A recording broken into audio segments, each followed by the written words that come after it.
Hello, welcome to my channel study with GS Kashyap. आज 4 दिसंबर है और आज हम जो भी हमने एक हफ्ते में पढ़ा है उसका हम रिवीजन करेंगे। और रिवीजन में हम ज़्यादा एक्सप्लेन में नहीं जाएंगे, हम पॉइंट टू पॉइंट इसमें पढ़ने वाले हैं और थोड़ा सा कम समय में हम ज़्यादा क्वेश्चन कवर करने की कोशिश करेंगे। तो चलिए बिना समय गवाए हुए शुरू करते हैं।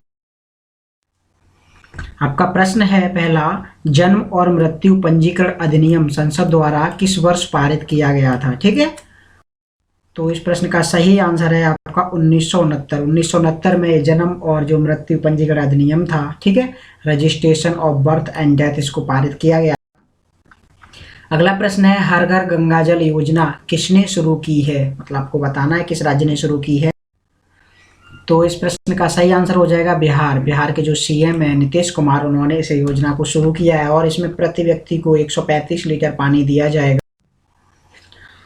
अगला प्रश्न है, हाल ही में 25वें राष्ट्रीय सम्मेलन में ई गवर्नेंस श्रेणी में गोल्ड मेडल किसने जीता है, आपको बताना है कौन सा मंत्रालय है।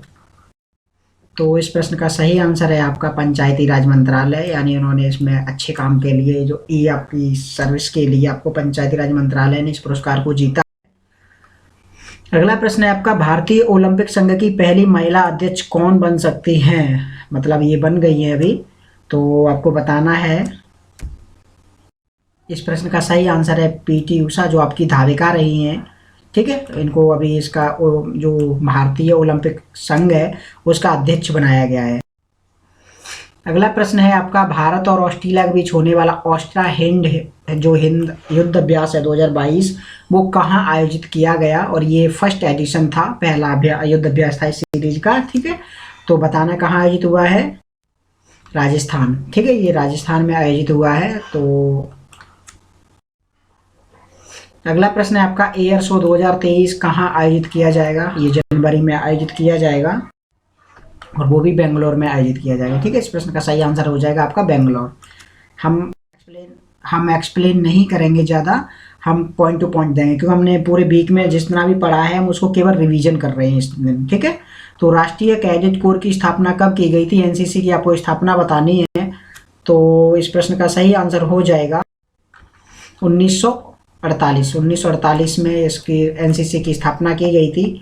और ये आपका स्टैंडिंग फोर्स है जिसको कोई पेमेंट नहीं मिलता है, और जब भी ज़रूरत पड़ेगी इमरजेंसी में तो इसको एक आर्मी की तरह यूज कर सकती है भारत सरकार। अगला प्रश्न है, हाल ही में आरटीआई ऑनलाइन पोर्टल शुरू किया है, तो बताना है आपको कौन सा आंसर होगा इसका। सुप्रीम कोर्ट ने अपना आरटीआई पोर्टल शुरू किया है और इसके जो चीफ जस्टिस हैं अभी DY चंद्रचूड़, उन्होंने इसका इनॉग्रेट किया था। अगला प्रश्न है, शिल्पी गुरु और हस्तशिल्प के लिए राष्ट्रीय पुरस्कार किसने प्रदान किए हैं। इस प्रश्न का सही आंसर हो जाएगा वाइस प्रेसिडेंट हैं जो आपके जगदीप धनगर, इन्होंने अभी शिल्पी गुरु और हस्तशिल्प के लिए राष्ट्रीय पुरस्कार प्रदान किए हैं। अगला प्रश्न है आपका संविधान का है, विधि के समक्ष समानता किस संविधान के अनुच्छेद में। मैं आपसे वादा करता हूं कि आप संविधान के 395 अनुच्छेद आपकी उंगलियों पर होंगे।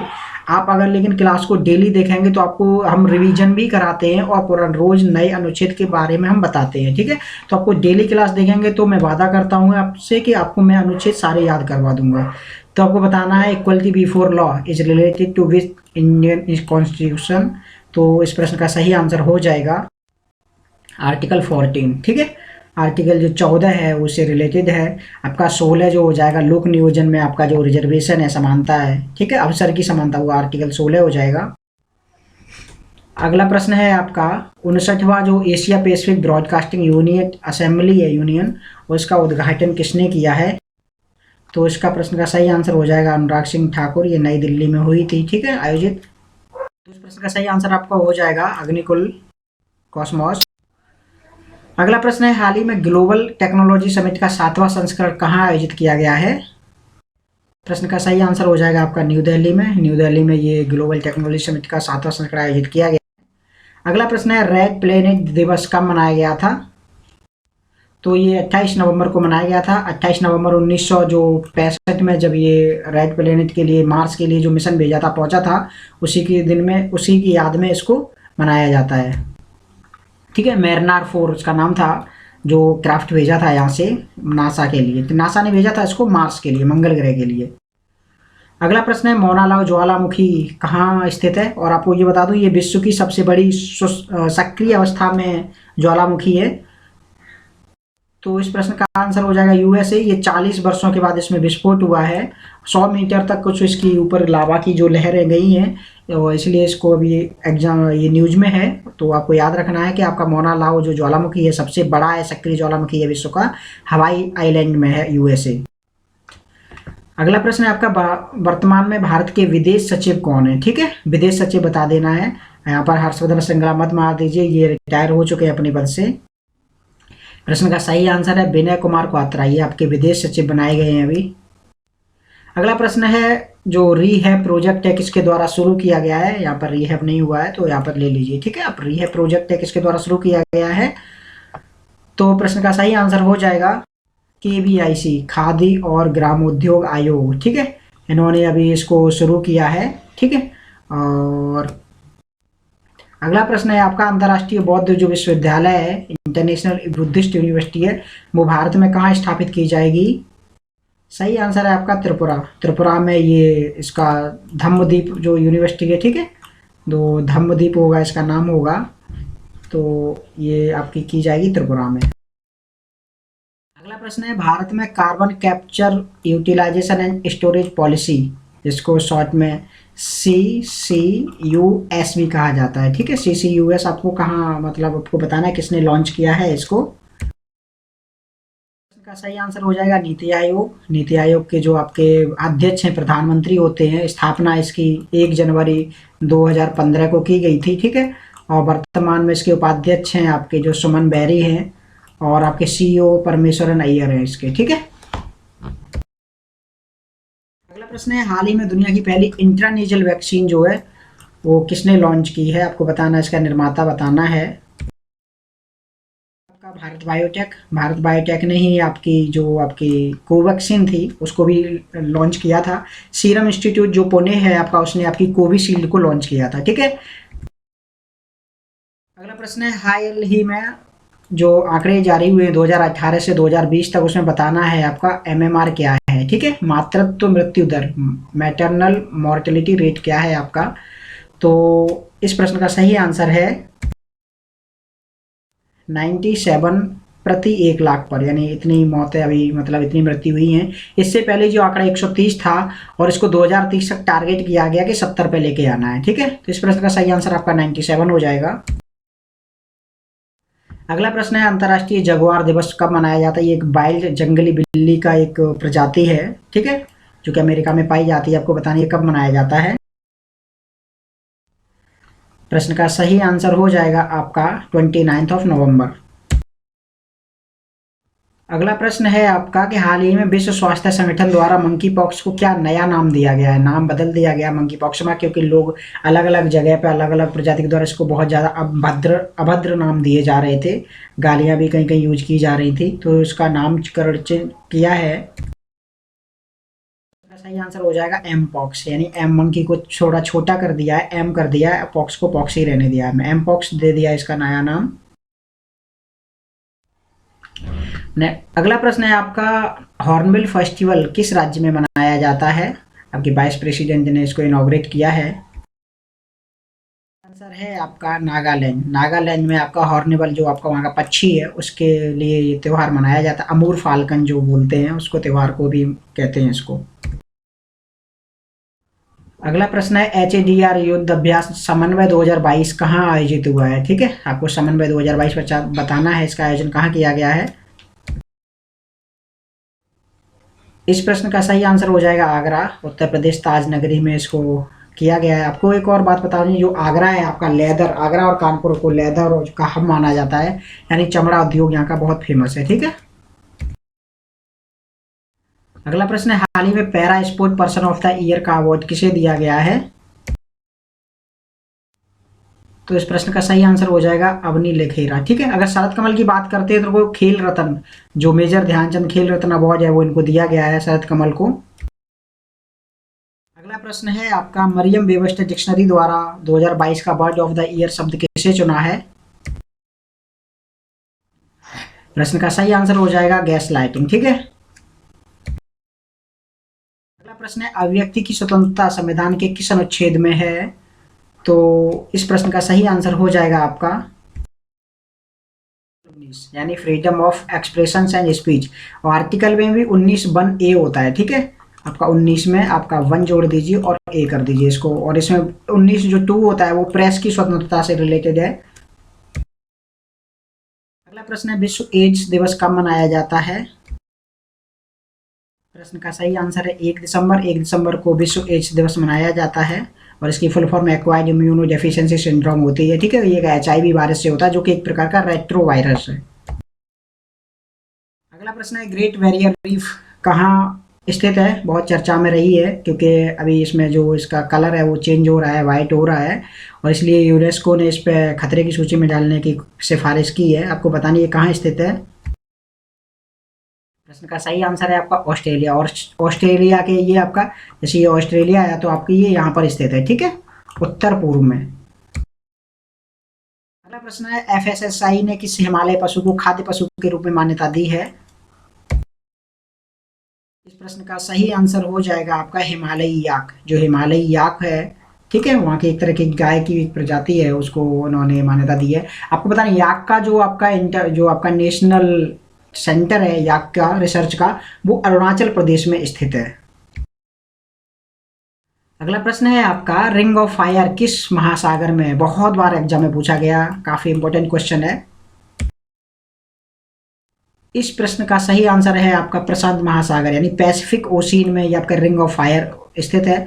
और ये लगभग 40,000 किलोमीटर आपकी जो लंबाई है इसकी, और ये इसमें पूरे विश्व की 75% आपकी जो वोल्केनो है, ज्वालामुखी हैं, और आपकी 90% जो अर्थक्वेक है यानी भूकंप हैं, वो इसी क्षेत्र में आते हैं, ठीक है। ये आपकी पूरी बेल्ट है जो पॉलिनेशिया आपका है, माइक्रोनेशिया, उस क्षेत्र में ये आती है। अगला प्रश्न है, हाल ही में यूपीएससी के अध्यक्ष के रूप में किसे चुना गया? आपको चेयरमैन बतानी है यूपीएससी, ठीक है, union public service commission. Answer है आपका डॉक्टर मनोज सोनी। डॉक्टर मनोज सोनी को भी यूपीएससी का अध्यक्ष बनाया गया है। सोमा मंडल आपकी सेल की पहली महिला अध्यक्ष थी।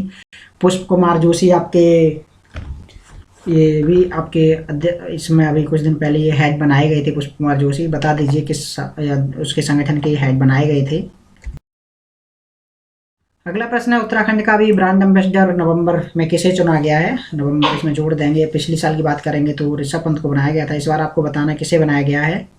इस प्रश्न का सही आंसर हो जाएगा आपका प्रसून जोशी। प्रसून जोशी को अभी उत्तराखंड ने ब्रांड एम्बेसडर बनाया है, ठीक है।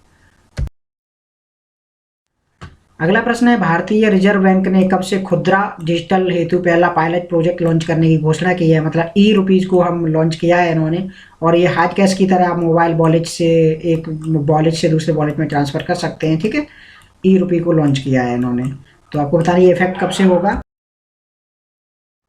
सही आंसर है आपका 1 दिसंबर 2022, यानी 1 दिसंबर 2022 से ये इफेक्ट में आ जाएगा, और ये भी पायलट के थ्रू में प्रयोग किया है, और अगर ये सब कुछ सही होता है तो इसको सही पूरे भारत में लॉन्च कर दिया जाएगा अच्छे से। अगला प्रश्न है आपका, राष्ट्रीय खेल प्रोत्साहन पुरस्कार 2022 किसे दिया गया है? तो इस प्रश्न का सही आंसर है आपका औद्योगिक प्रौद्योगिकी संस्थान, जो कि उड़ीसा में है, और काफ़ी खेल को आपका सपोर्ट करने के लिए इस संस्थान को यह अवार्ड दिया गया है, राष्ट्रीय खेल प्रोत्साहन पुरस्कार। ये पुरस्कार हैं जो राष्ट्रपति द्वारा प्रदान किए गए हैं। अगला प्रश्न है, हाल ही में कुंबले सुंदर राव का निधन हो गया है, वे क्या थे? ठीक है, कुंबले सुंदर राव ये आपके आर्टिस्ट थे, ठीक है, ये जो आपके सिंगर थे, तो इनको अभी अवार्ड, ये इनका निधन हो गया है। अगला प्रश्न है आपका, शिक्षा का अधिकार संविधान के किस अनुच्छेद में? अनिवार्य शिक्षा, जो आपके बच्चे होते हैं 6 से 14 साल के बच्चे होते हैं, उनको अनिवार्य शिक्षा दी गई है, वो किस आर्टिकल में दी गई है? इसका सही आंसर हो जाएगा आपका आर्टिकल 21A, यानी अनुच्छेद 21A में ये किया गया है। और इसमें किसमें किया गया है? जो 86वां संविधान संशोधन है, ठीक है, 86 कॉन्स्टिट्यूशन अमेंडमेंट है, जो आपको कब लाया गया था? 2002 में इसको लाया गया था, ठीक है। तो इसके अनुसार ये अनिवार्य शिक्षा का प्रावधान किया गया है। और आप राइट टू एजुकेशन की बात करते हैं तो 2009 में लाया गया था, और 1 अप्रैल 2010 से पूरे भारत में लागू है। राष्ट्रीय जो प्रदूषण दिवस है वो कब मनाया जाता है? प्रश्न का सही आंसर है आपका 2 दिसंबर। तो 2 दिसंबर को राष्ट्रीय प्रदूषण जो नियंत्रण दिवस मनाया जाता है, नेशनल पॉल्यूशन कंट्रोल डे। ठीक है, कंट्रोल जोड़ लीजिए इसमें। अगला प्रश्न है, विजय हजारे ट्रॉफी 2022 किसने जीती है? हो जाएगा सौराष्ट्र। सौराष्ट्र ने अभी महाराष्ट्र को हरा करके ये विजय हजारे ट्रॉफी जीत ली है 2022 की। ठीक है, अगला प्रश्न है, G20 शेरपा की पहली बैठक कहाँ आयोजित की जाएगी? सही आंसर है उदयपुर। ये 4 से 7 दिसंबर तक अभी आयोजित की जा रही है, ये शुरू हो गई है आपकी उदयपुर में। ये पहली बैठक है G20 मीटिंग की। ठीक है, तो G20 मीटिंग अभी भारत में होने वाली है इस साल। ठीक है, अगला प्रश्न है आपका, राष्ट्रीय पिछड़ा वर्ग आयोग का अध्यक्ष किसे बनाया गया है? इसका सही आंसर हो जाएगा गंगाराम जो हंसराज अहीर हैं, इनको नेशनल जो आपका कमीशन है फॉर बैकवर्ड क्लासेस, इसका एनसीबीसी का अध्यक्ष अभी बनाया गया है। प्रश्न है आपका, हाल ही में जारी हिंसा के जोखिम वाले देशों की सूची में भारत को क्या रैंक दी गई है? मतलब वायलेंस बताना है आपको, जो जहाँ पर ज़्यादा रिस्क रहता है वायलेंस का, उसमें एक लिस्ट जारी की है यूएन की एक कंपनी अर्ली वार्निंग। ठीक है, उसने ये थिंक टैंक ने इसको लॉन्च किया है। इसमें भारत की जो रैंक दी गई है वो 8 दी गई है, और इसमें पाकिस्तान को सबसे टॉप पे रखा गया। पाकिस्तान का पहला नंबर है और भारत को 8वां रैंक दिया गया है। अगला प्रश्न है आपका, भारत और सिंगापुर के बीच अग्नि वॉरियर जो अभ्यास हुआ है, ठीक है, ये आपको बताना है ये कौन सा संस्करण है। अभी भारत में ही आयोजित हुआ है इसका, तो आपको बताना है। क्वेश्चन का सही आंसर है आपका 12वां, ये 12वां संस्करण है। अगला प्रश्न है आपका, सिलहट फेस्टिवल कहाँ पर सेलिब्रेट किया गया है? अभी जो सिलचर सिलहट फेस्टिवल है, भारत और बांग्लादेश के संबंधों को प्रगाढ़ करने के लिए इसका आयोजन किया गया है।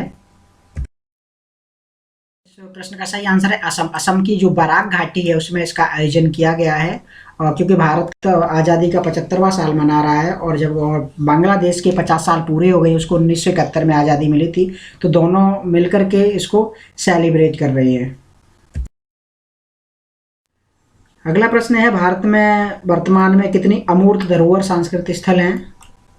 इंटेंजिबल, जिसको टच नहीं किया जा सकता, आपको बताना है किसके कितनी है, यूनेस्को ने इसको मान्यता दी है। तो ये आपकी 14 हैं। ठीक है, आपकी 14 आपकी इंटेंजिबल हैं, और जो लेटेस्ट है आपकी वो है दुर्गा पूजा। बंगाल की जो दुर्गा पूजा है उसको लेटेस्ट 14वीं आपकी अमूर्त सांस्कृतिक धरोहर के रूप में मान्यता दी गई है। अगर आपको सांस्कृतिक स्थल, आपको जो आपकी हेरिटेज साइट है भारत में वो 40 हैं, लेटेस्ट में धौलावीरा है, और रामसर साइट की बात करते हैं तो ये 75 हैं टोटल। अभी रामसर साइट भारत में 75 हो गई हैं। अगला प्रश्न है आपका, सत्रिया कहाँ का शास्त्रीय शास्त्रीय नृत्य? कुल विश्व भारत में आपके 6 जो है क्लासिकल डांसेस हैं, शास्त्रीय नृत्य हैं, तो उसमें सत्रिया बताना आपका कहाँ से रिलेट करता है। सही आंसर हो जाएगा आपका असम। तमिलनाडु में देखेंगे तो आपका भरतनाट्यम हो जाएगा, केरला में आपका कथकली और मोहिनी अट्टम हो जाएगा, आंध्र प्रदेश में कथकली है, आंध्र प्रदेश में आपका कुचिपुड़ी है, सॉरी, और आपका उत्तर भारत में आपका कथक हो जाएगा, मणिपुर में मणिपुरी, और जो ओडिसी है वो आपका ओडिशा में हो जाएगा, यानी उड़ीसा में आपका ओडिसी हो जाएगा। तो 6 हैं आपके क्लासिकल डांसेस है। अगला प्रश्न है आपका, मानव के दुर्व्यापार और बलात्संग का प्रतिषेध संविधान के किस अनुच्छेद में है?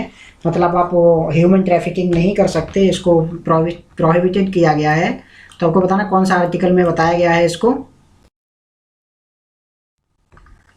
इस प्रकार इस प्रश्न का सही आंसर है आपका आर्टिकल 23। आर्टिकल 23 में बताया गया है कि आप मानव को बेच नहीं सकते, उसका व्यापार नहीं कर सकते, और आप बेगारी नहीं करा सकते, मतलब बिना वेतन के आप काम भी नहीं करा सकते।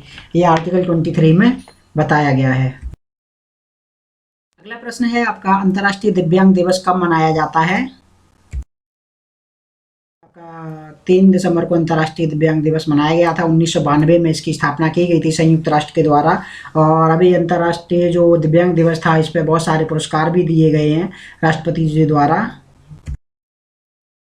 अगला प्रश्न है आपका, जगदीश चंद्र बोस ए सत्याग्रही साइंटिस्ट के योगदानों पर अंतर्राष्ट्रीय सम्मेलन का आयोजन किसके द्वारा किया गया है? आपको बताना कौन सा मंत्रालय इसको आयोजित करता है। गृह मंत्रालय, या फिर विज्ञान और तकनीक मंत्रालय, विदेश, या संस्कृति मंत्रालय? आंसर है आपका संस्कृति मंत्रालय। अभी जो संस्कृति मंत्रालय है इन्होंने इसको आयोजित किया है। अगला अगला प्रश्न है आपका रुद्राक्ष पाटिल जो आपके शूटर हैं, इन्होंने ISSF प्रेसिडेंट कप 2022 में कौन सा पदक जीता है? सही आंसर है इस प्रश्न का गोल्ड मेडल। ये काहिरा में अभी जो आपकी वर्ल्ड चैंपियनशिप चल रही है उसमें जो इजिप्ट की राजधानी काहिरा है वहाँ पर उन्होंने 10 मीटर एयर पिस्टल में स्वर्ण गोल्ड को जीता है। अगला प्रश्न है वायु महत्वपूर्ण जीवन शक्ति, इसका आयोजन कहाँ किया गया है? एक आपका कॉन्फ्रेंस है, इंटरनेशनल कॉन्फ्रेंस है, अंतर्राष्ट्रीय जो आपकी सम्मेलन है, इसका आपको बताना है कहाँ पर आयोजन किया गया है इसका। तो इस प्रश्न का सही आंसर है भुवनेश्वर, उड़ीसा। भुवनेश्वर में इसका आयोजन किया गया और इसको वहाँ के जो राष्ट्रपति हैं, सॉरी वहाँ के जो राज्यपाल हैं गणेशी लाल और जो अपने पर्यावरण मंत्री हैं, वन और पर्यावरण मंत्री भूपेंद्र पटेल, उन्होंने इसका उद्घाटन किया है। अगला प्रश्न है आपका झरना दास का हाल ही में निधन हो गया है, वे क्या थी? ये एक उड़िया की आपकी एक्ट्रेस थी, एक्टर हो गया यहाँ पर, एक्ट्रेस कर लीजिए, ठीक है। ये आपकी एक्ट्रेस यानी ये अभिनेत्री थी और इनका भी 77 वर्ष की आयु में निधन हो गया है इनका। अगला प्रश्न है आपका स्वर जो धरोहर महोत्सव है वो कहाँ आयोजित किया जा रहा है, ठीक है। इसका सही आंसर है आपका नई दिल्ली। तो नई दिल्ली में स्वर धरोहर जो समारोह है उसका आयोजन किया जा रहा है, उसको संस्कृति मंत्रालय आयोजित कर रहा है अभी। अगला प्रश्न है आपका हाल ही में किसी institute of cost accountant of India यानी जो लागत जो आपका प्रबंधन है, खाता जो है उसका जो हेड है किसे बनाया गया है? कॉस्ट का मतलब यहाँ लागत होता है, एक चार्टर्ड भी होता है, ठीक है, चार्टर्ड अकाउंटेंट, और ये आपका कॉस्ट अकाउंटेंट है, ठीक है, लेखाकार, लागत लेखाकार का जो आपको बताना है किसको हेड बनाया गया है। आंसर है आपका विजेंद्र शर्मा। विजेंद्र शर्मा को अभी इनका हेड बनाया गया है। हंसराज गंगाराम अय्यर की बात करते हैं तो उनको NCBC यानी आपको जो राष्ट्रीय पिछड़ा वर्ग आयोग है उनका हेड बनाया गया है, ठीक है। अगला प्रश्न है आपका भारतीय सेना द्वारा सुदर्शन प्रहार जो युद्ध अभ्यास है कहाँ आयोजित किया गया है? तो इसका आयोजन है आपका राजस्थान में किया गया है। दिव्य कला मेले का आयोजन कहाँ किया गया है? तो दिव्य कला मेला आपका नई दिल्ली में आयोजित किया गया है। अभी हम ज़्यादा एक्सप्लेन में नहीं जाएंगे हम, क्योंकि हम जल्दी जल्दी इसको कवर करेंगे, हमने पूरी वीक में इसको अच्छे से डिटेल्स में पढ़ा है। अगला प्रश्न है आपका अंतःकरण की स्वतंत्रता संविधान के किस अनुच्छेद में दी गई है? तो इस प्रश्न का सही आंसर हो जाएगा आपका आर्टिकल 25। ये आर्टिकल 25 में इसको दिया गया है अंतःकरण की स्वतंत्रता कि आप किसी भी धर्म को मान सकते हैं, उसके रीति रिवाज को फॉलो कर सकते हैं, ठीक है। हम करते हैं संविधान के जो अनुच्छेद हमने पढ़े हैं, जो भाग 3 में अनुच्छेद पढ़े हम उनको एक बार रिपीट कर लेते हैं पूरा, मतलब 12 से लेकर के जो हमने 28 तक अभी पढ़े हैं उनको हम पूरा का पूरा रिपीट कर लेते हैं, ठीक है।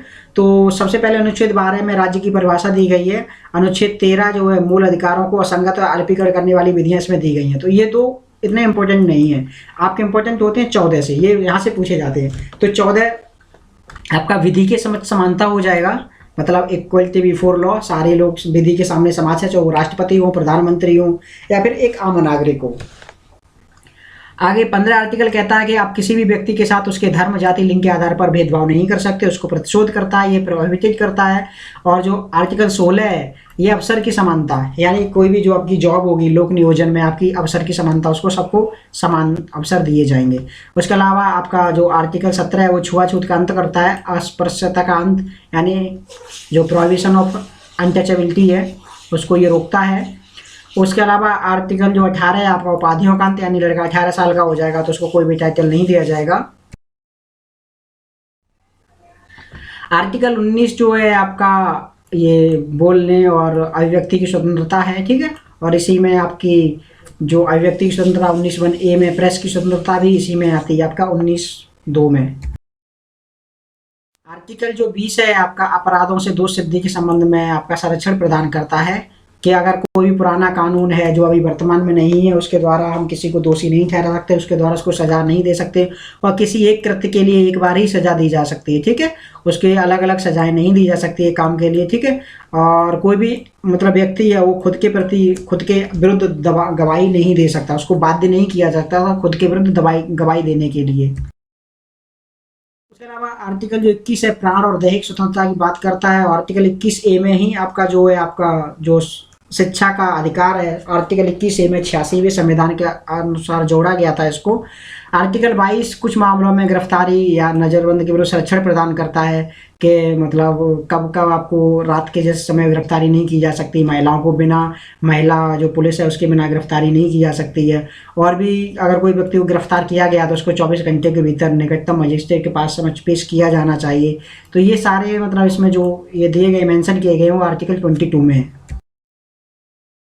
जो आर्टिकल 23 है आपका, मानव जो व्यापार का दो मतलब आप व्यापार नहीं कर सकते, ह्यूमन ट्रैफिक नहीं कर सकते, बेगारी आप नहीं करा सकते, क्योंकि किसी से बिना आपके धन के, बिना वेतन के आप किसी से काम नहीं करा सकते। ये आर्टिकल 23 है। आर्टिकल 24 कहता है कि बच्चों में आप 14 साल के बच्चों, जो 13-14 साल के बच्चे हैं उनसे कम में आप काम नहीं करा सकते कारखानों में, खतरनाक जगहों पर। ये बाल श्रम का निषेध करता है।